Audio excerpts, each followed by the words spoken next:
大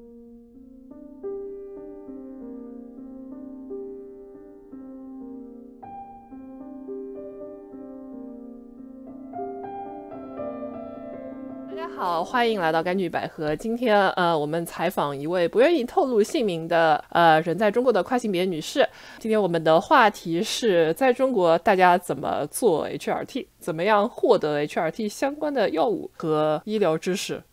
可不可以向大家介绍一下，就是在中国跨性别女性想要开始 HRT， 也就是进行激素治疗之后，大家有什么渠道呢？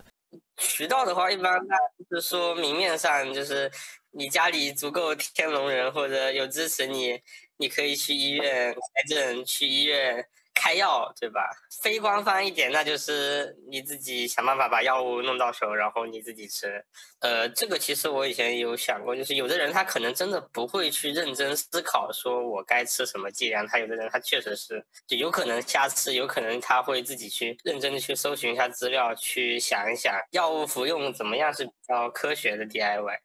也就是如果能从就所谓的官方渠道的话，是会有那个医生指导你吃什么剂量的，是吗？对，就是规范上是这样，但是实际操作中你就会遇到很多。就我自己其实以前有遭遇过类似的事。我当时是开始 HRT， 因为我是 DIY HRT， 我想去找医生聊一聊，最起码是要找那种就是明白医疗这方面的懂行的人嘛，对吧？你肯定会想找一个懂行的。然后我去找了一家医院，不小，它其实也是3甲。然后我在那家医院的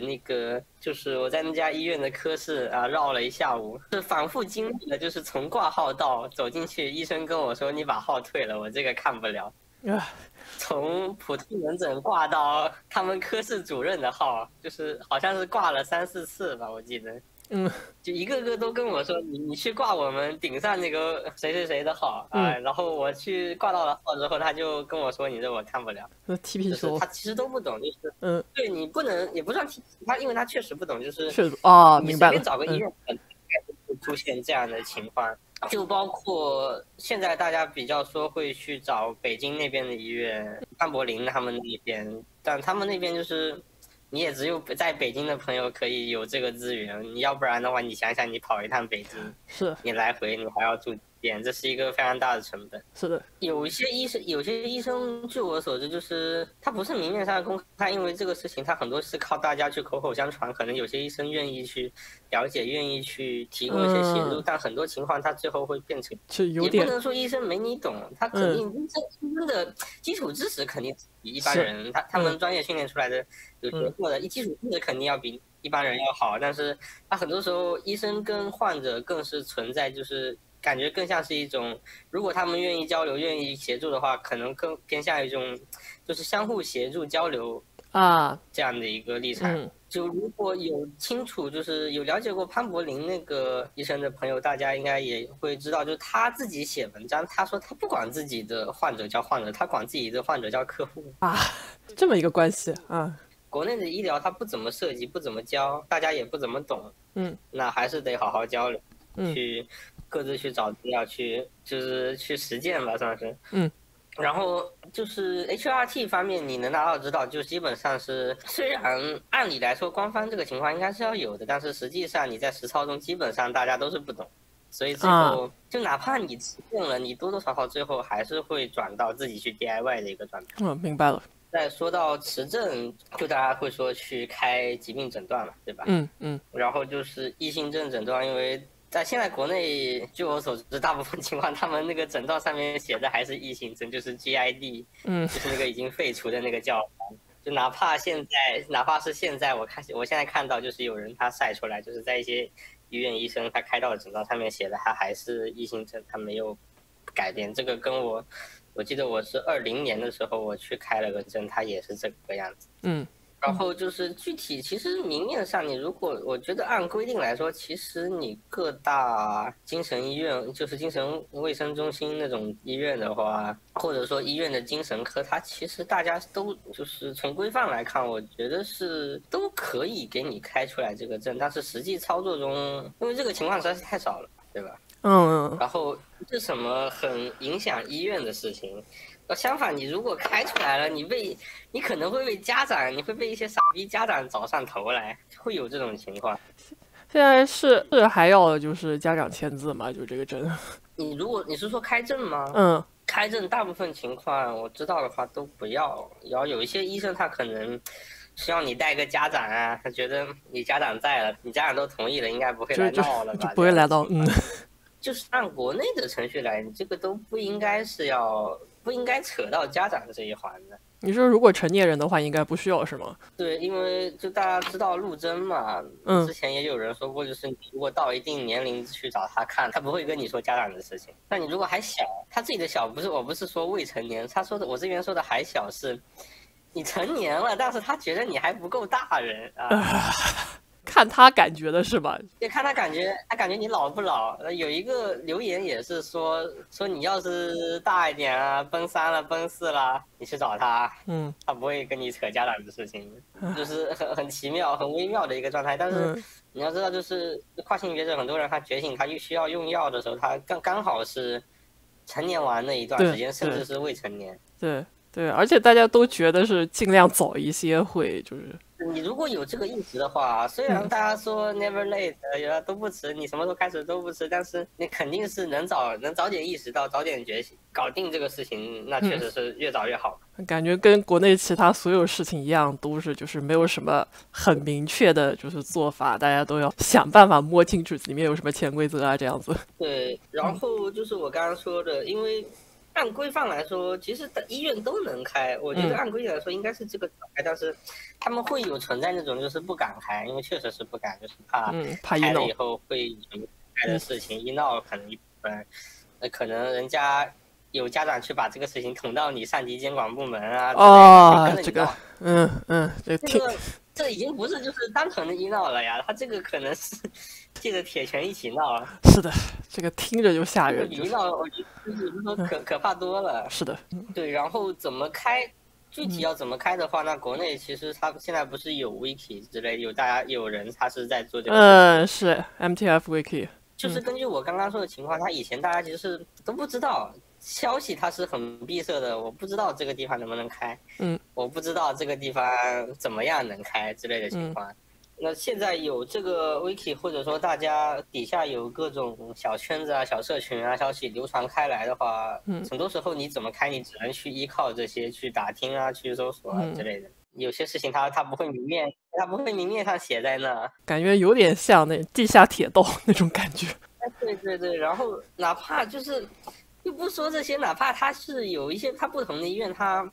内部科室对这个诊疗流程，就是给你开证啊，你要做哪些检查，要找哪些医生，或者说要做哪些事，它诊疗流程它是都不一样的。这个情况可能也需要你自己去了解，自己去找资料去问人。大部分情况其实是在问别人。对，我那个时候其实我开的证也是问到了有哪个医生啊，他在这边可以开，需要做哪些事情，这样的，然后我才开到的。有哪些坑的话，就是大家都知道，就是国内它这个不透明度非常高，然后你去开证的时候，你可能一是遇到像我刚刚那样，就是感觉我是来踢馆，一个所有科室他都不懂，他不知道这个情况，要不然就是你可能你踢馆踢着，他医务人员可能会好奇，但可能会有那种歧视的状态。你跟他说我要这样，他很真诚的问你，他说，那些药是女的吃的，你一个男的吃这个干嘛呀？就会很，你不知道他是无知还是很没有那种 awareness 的情况，他就跟你说这种话。尤其是如果是更直接、更恶意的歧视，可能对人的情绪状态就不是一个很好的很好的影响。就可以想象。对，也看过就是。对来自于医疗机构的恶意和歧视，这个情况确实是有的。就包括你像他们那个 MTF wiki， 他们会写说，你去哪里开证？这个医生他大概率是有跨的，这个医生他可能反跨他，这个都要写出来的。他就是因为确实是这个方面的坑它非常多，或者说你根本不知道它埋在哪里。那么有证的话，是不是买药会就是容易一些？有证的话其实买药也没有容易多少，也没有多少，它没有容易多少的。包括前段时间刚被干掉的那个互联网买药的渠道嘛，在他们干掉之前，很多时候大家是要借着女证你去才能去买下来。它不是有那种互联网对，它不是有互联网在线开发平台吗？它其实只是一个很多程度上它是比较形式的一个东西。但它确实是有那个触发效力的。但是你跟他说，哎，我是异性证，哎，我之前有开过这个处方，我这次是来复诊，就你直接给我开就可以了。然后那个医生会抛出来一个话，就哪怕你先前开过处方，有处方截图了，他会给你一个话说，哎，不好意思，这个药呢，我们系统规定它是女性身份证才能买的，你不行，你把单退了吧那处方就是你开到证了之后，是不是能开到处方呢？是在一些医院可以，你得跑线下。就是据我所知，就是因为我对象他以前是在医院，就也是通过就是口口相传大家知道这个医院的那个内分泌科医生他可以给你开这个，那个医院可能可以开那个，就我有朋友他是主要开的药一般就是国补补佳乐嘛，就那个鱼板，然后另外一方就是和明胶，就是这两个，大部分开到的基本上都是这两个。就有的医院有的医生他懂的，就是说你把那个证给他跟你聊一聊，他可以给你开。然后这其中可能有一些医生他其实也明白，就是他有的时候，我有点记不太清是哪个医生的哪个医院的哪个医生但是这个是我对象他去开过的。他跟我说，那个医生当时就跟他说这个事情，就医生说他也不懂，你们自己反复调整过，你们需要什么剂量，你直接跟我说，我给你开这样子，很默契吧，算是。我感觉很多中国的跨性别人士都对医疗系统很不信任，我感觉很大程度从这一方面来。对，我现在被整了一段时间，我现在其实有的时候也有点怕，我不想去医院。我不知道对别人会不会有这种感觉，我现在有的时候会有一种，就是我知道可能我有别的病，或者有别的什么，哪怕是小病，或者是说要开个检查确认一下没有大问题，但我还是很不想去医院那种感觉。可以理解。我就是很不想。是你觉得是一种就是基于医院的 PTSD， 还是你确实觉得去医院的话可能会受到歧视？一方面是因为我现在RLE了，我去医院可能会给医生造成一些误导，然后搞得我自己可能也会难受。因为我之前有出过，就是我有一个别的事情，就是我怀疑有一段时间我心脏那边不太舒服，然后我去医院检查，就是心脏嘛，开个彩超心电图之类的给你看一下。那我其实已经拖了好久了，后面是我对象就看我这么担心，就说你要不然还是去吧，我陪你。然后他就陪我去医院，我去医院开完这些检查，然后那个彩超的医生，因为你心脏的那个位置，你附近是胸就在附近嘛，对吧？是。然后他拿那个彩超探头探进来那一会儿，然后他看了看那个患者信息的那个单子，然后愣了一下，说：“你这上面怎么是个男的呀？”这个然后那句话突然就是也给我整不会了。我说，哎呀，算了，你就不要问这些，就是别问，你把这个彩超检查帮我做一下，好不好？两个人都很尴尬。然后他给我做完开完检查单子，我二话不说拿着单子跑路。会有这种事，一是心理上的问题，二是你生理上的变化，你去医院。再加上就是回到之前的，就是我说的，医生都不懂，他没见过这种情况，你突然给他整一个这样的，那两个人都很尴尬。对，国内根本就没有相关的这种就是 diversity training。有的医生他可能也知道，或者有的医生就之前别人有分享过，有的医生可能知道，或者可能见过，他选择医生他会很聪明，就跟你就不多说，把你面前遇到的问题跟帮你解决了，他也不多问，可能好奇的会稍微问一下，就是友善的问一下，但是大部分情况很多医生他是不懂。下一个问题就是 DIY 吧，就是如果没有证的话，大家买药是不是就自己要去找药商了？对的。这方面是不是就更加要靠就是所谓的地下铁路了？就是口口相传的情况下，就是不是那个谁不是还说要卖假药？就像这种情况多嘛？我个人感觉有，但是因为这个东西它实在太难去判断了，我只能说有存在过这种情况。但是卖假药其实不是很现实，因为有点黑色幽默了。因为卖假药这个真的不是很现实，因为更多的人会选择你再把钱交过去之后，他就把你拉黑。我觉得你搞得对。直接赔你钱。确实，他要是因为你这个情况，他就是灰色地带，你被卖到了，你可能尤其是一些人，包括我可能也不知道要怎么办，因为这种情况你不知道你要不要去求助司法机关，你要不要去求助国家执法机器，因为你这个事情本来就是在灰色地带。对对对，可能确实存在过卖假药的情况，就包括前段时间他们确实就是推特上有人晒出来，就是他买到那个假的日食瓶子，是。但是更大的情况，我感觉就是，人家要是能这样骗钱，很多人更是就是直接他付完钱就拉黑你。对，对吧？对，我觉得你讲的对。对，然后要考虑药品存放的一些情况。就之前，因为在这个之前，京东那边曾经开过一段时间，它是可以海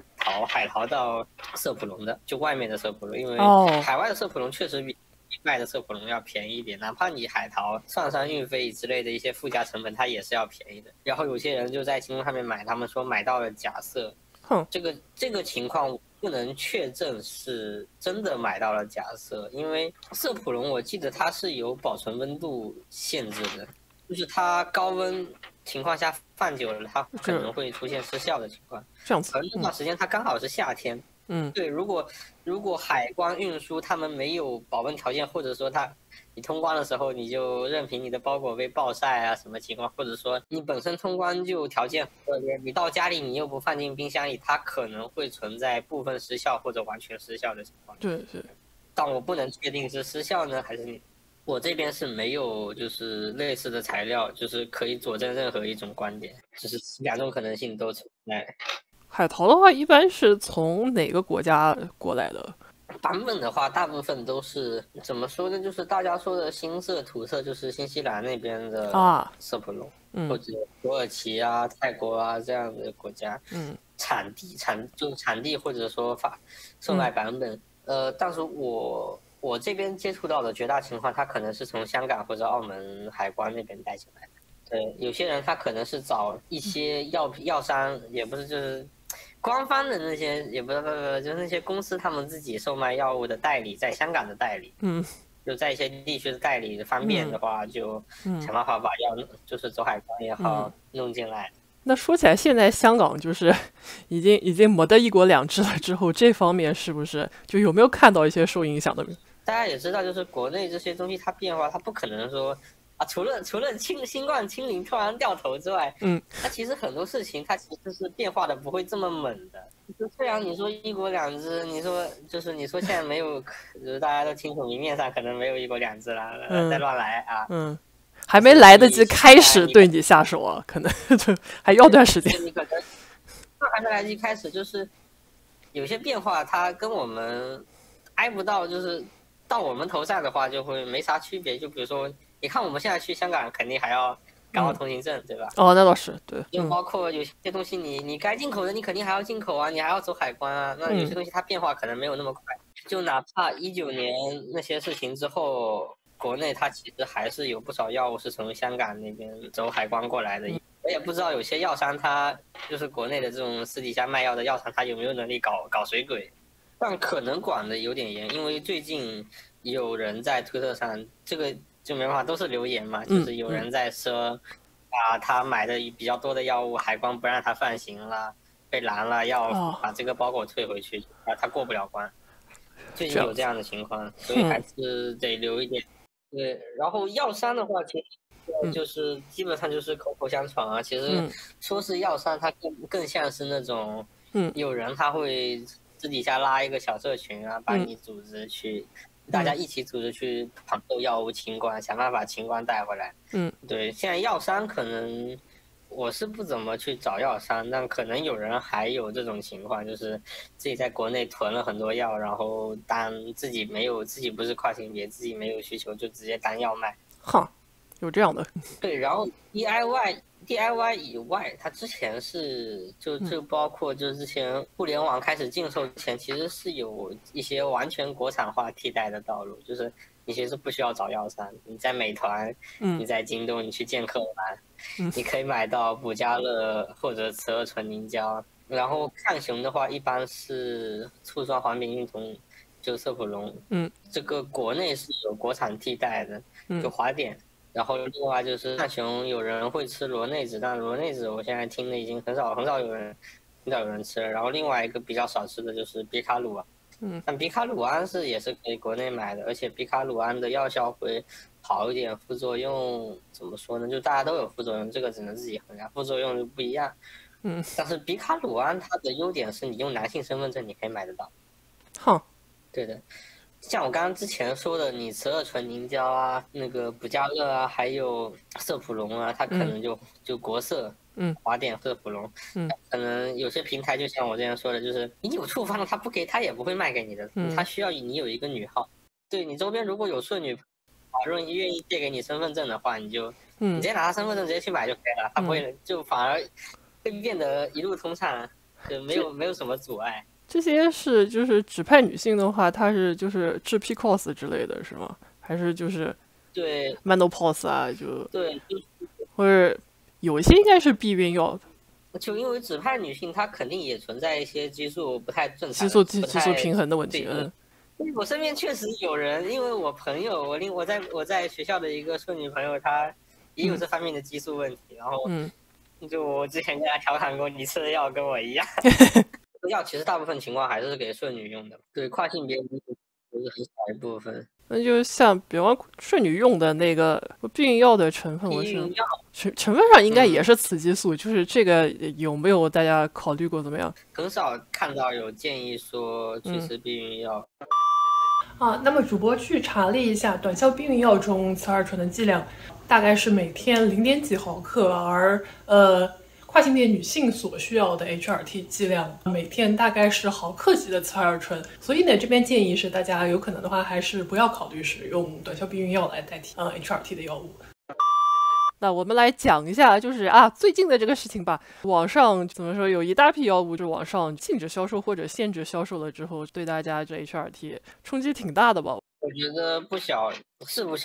你不能指望所有人都有一个顺女朋友可以帮你去线下药店买药。因为补佳乐这种东西，一方面是补佳乐的购买，补佳乐在国内它虽然是处方药，但是它有些地方的药店它可能管的不太严，因为你这个药确实是顺性别那边他们也是一个很常见的药物，有的时候它可能就是你过去你说我给我女朋友买，他就给你卖，或者说他看你是一个女生，他就给你找顺女朋友，他看你是个女生，他就不会严加管制，他就会直接卖。然后另外一种情况就是有的人你拿之前的处方嘛，你有处方，那你肯定可以直接去药店买，药店一般不会阻拦你。你说你是复诊，医生就要求我这个药吃完了之后去药店拿着处方买，跟药店的药师说，那药店一般也不会说过多怀疑有什么不对劲的地方。但是补佳乐它比较常见，但是另外一种就是色普龙它就不好说，因为色普龙它很多药店它没有。这样子，可能对药店的存量，它可能比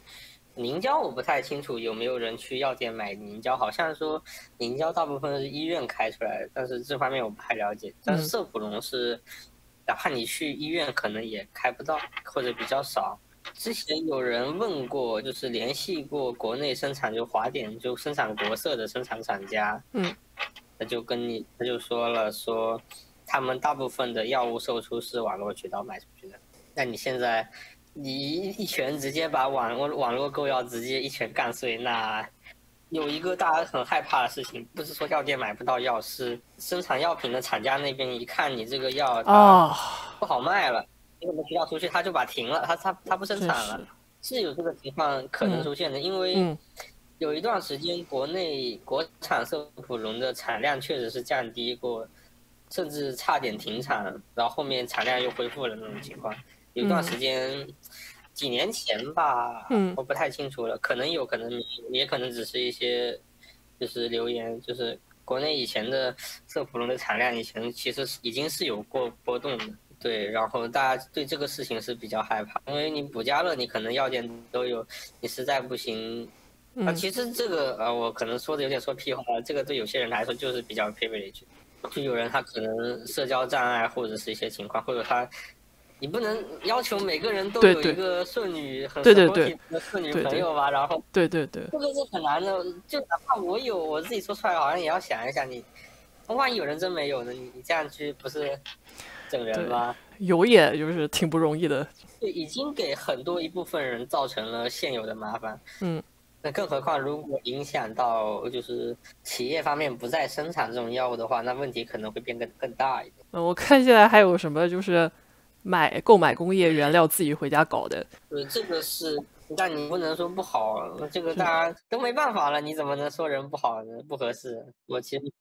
也是理解的，我可能我其实是一方面是理解，第二方面是可能我自己也要去了解一下这方面的事情，万一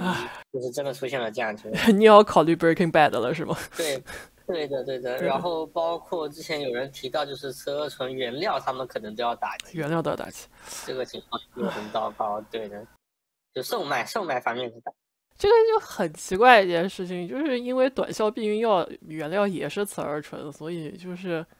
对这个就大家这方面猜测就很多。哦，对，还有就是我看有推友说，就是线下买药比线上会贵很多，这个是一个普遍的现象吗？对的，这是另外一个比较普遍。就是有一个推友跟我说，大概贵了30%，但是这个价格应该在不同地方也有一定波动吧，我估计。对，因为你这今年就是实体店，它可能利润要多留一点，它人家有自己的额外的开销。因为我自己经历过，我自己之前有一段时间，我要自己帮别人去买的时候，它确实存在这个情况，它更贵。我当时购买的价格大概是一盒35、36。可能有的药店它卖的便宜一点，一盒也要卖到32、33块钱一盒。然后这样的一盒在禁售以前，再去互联网，你去网上药房买，可能是我有点不太清楚了，可能是28到30的几个价格。这样，就整体还是贵了几块钱，但是就有点很讽刺的说，在现在这种环境下，你能用钱搞定的问题，只要不是特别贵，已经不是问题了。你不能用钱解决的情况，它才是问题。像我们说买不到药，是可能会比较麻烦，或者线下渠道加严管制的情况下，然后相比之下，你多几块钱，不是说这不是问题，但是比一比，发现这好像是最小的一个问题。那确实也是考虑到有人，因为它肯定是变贵了吧。对吧？而且跨性别者就是有些人他补家乐的用量可能比较大，那就是贵上加贵，对他们来说，就毕竟是一个天天都要吃的药，就是对，它就是一个存在的问题。对，最后甘菌百合想要问我们的嘉宾，就是我们的频道主播和观众能够为你做什么？那么既然你是不知名的嘉宾，我们就问观众和主播可以为现在人在国内的那个跨性别群体做些什么吧？海外的话嘛，那可能当然是举牌子上街比较现实一点，或者说，比方说还有就是国内的顺人朋友，那国内顺人朋友只能说，好好思考，不要乱讲屁话，以及尽可能的去包容帮助吧。至于国外，大家会觉得跟国外的朋友有聊到一些情况，包括国外的那种政治氛围，它可能有点忽视了国内的跨性别者这个情况。一方面是很多时候大家出来之后觉得自己没有办法改变国内的状况，然后会觉得很沮丧，因而干脆不管了，只管自己当地的政治。还有一种就是完全不了解这样子的。所以大部分情况下，国内跨性别者遭遇的事情在国际上可能是处于一个非常低的可见度的状态。就像大家说什么要把新疆人维吾尔那边的情况去告知世界一样，那国内的跨性别也有这样的一个需求。好，那我们去举牌。当然保护好自己的安全，包括这样。对，保护好自己的安全。我很担心，我还是挺担心我在国外那种，当然更该担心我自己。那么好的，非常感谢那个不知名的网友参加我们的采访，我们今天感觉学到了很多啊，学到了很多。那么今天的节目就到这里，谢谢大家。最后给大家介绍几个给呈现女性的跨性别人士的HRT 的一些指南和资料。那么第一个呢，是我们今天的嘉宾的朋友撰写的一个 HRT 指南，它里面有一些比较系统的资料，可以通过它来了解 HRT 的一些基本的手段。另一个资源呢是 MTF Wiki 的一个附属站。那么有一个网站叫做 Transfeming Science， 也就是女性倾向跨性别者的相关的科学。这个网站呢是英语世界的一个面向呈现女性的跨性别人群的HRT 的一个资源。那么上面有很多的相关文献和资料。MTF Wiki 呢正在把里面的文章逐渐的翻译成中文。那么这一个网站呢，大家也可以作为参考。那么我们为了制作这一期节目呢，也采访了身在中国的跨男朋友，但是因为种种原因呢，我们这一部分采访没有录影。那么在中国的情况，跨性别男性获取荷尔蒙治疗的药物可以说是比跨性别女性更加艰难的。那么睾酮的针剂、贴片和凝胶之前在线上本来就是禁售的，因此在这次大规模的线上的药物禁售这一个发展呢，对于跨性别男性这一群体的荷尔蒙药物的购买，其实影响反倒没有那么大。因为本来大部分时候大家的药物获取都是通过私人的药商。那么对于线下购买来说，跨性别女性需要的药物，其中的一种也就是雌二醇，部分顺性别女性也会需要的药物，因此在药店能够买得到。而跨性别男性所需要的药物在药店和医院很少有存货，因为顺性别男性所需要的睾酮药物通常是口服药，而对于跨性别男性来说，针剂、凝胶和贴片往往是更加合适的摄入手段，所以药店往往只有口服形式的睾酮药物出售。那么另一方面来说呢，对于跨性别女性还有一定的可能可以找到友好的顺性别女性朋友帮忙购买，而跨性别男性呢，在这一点上可能更加困难一些，因为很少有顺性别男性愿意告诉别人自己的雄激素水平偏低。那么这就是跨性别男性在中国使用荷尔蒙药物所面临的困境在大体上呢，和跨性别女性也是很相似，大家都需要地下的网络口口相传来寻求医疗帮助和药物，这就是跨性别人群在中国的地下铁道。那么今天的节目就到这里，感谢大家的收看。如果你看到这里呢，请给我们的节目点赞，新来的朋友请关注我们的频道，今后我们会努力给大家带来更多的内容那么大家再见。